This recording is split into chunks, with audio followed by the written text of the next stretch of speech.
大家好，欢迎来到快乐手工。前段时间呢，做了一个买菜包2根拉链的，我妈妈呢也在用哈，她呢特别高兴，有时候呢还在自己的小姐妹面前呢显摆一下。做了半天，我还是没有买菜的包用，所以今天呢，我得给自个儿做一个。今天这个包呢是3根拉链的一个买菜包。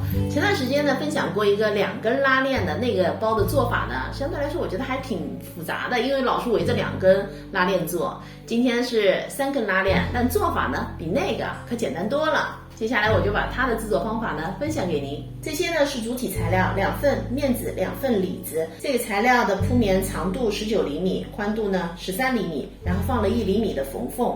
面子上呢烫了180克的铺棉。这个材料呢非常的软面料哈，所以呢我是烫了50克的无纺衬以后，又烫了180克的铺棉。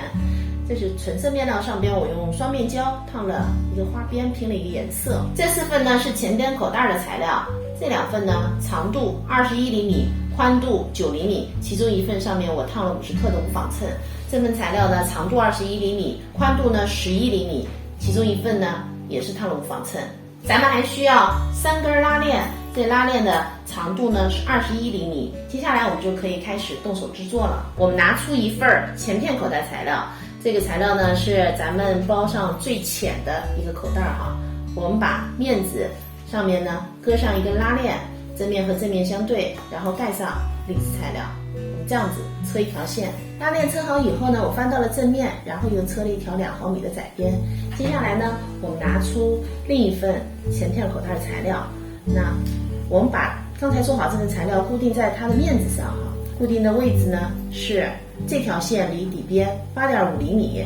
我们把拉链的这边跟上去，对准以后呢，这样车一条线。这条线车好以后呢，我们把这个最浅的口袋材料翻下来，然后呢拿出另1根拉链，那咱们正面呢和这个正面相对，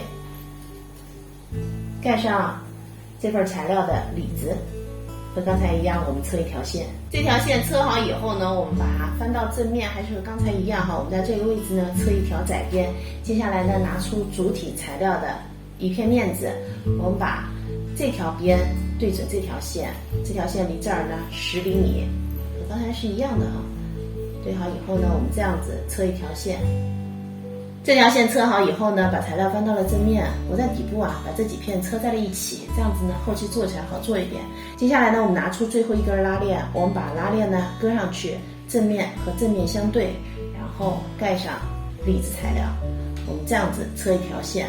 那拉链的这边呢，我们固定上另1份面子里子。最后1根拉链车好以后呢，咱们面子和面子叠，里子呢和里子叠，拉链在中间哈。然后呢，我们整个车一圈，反口呢留在里子底部。现在我把包呢翻到了正面，那里边的这个反口呢我也给封上了。今天这个包呢有3个独立的夹层哈，那我们放东西呢想放什么就能放什么，也非常的方便。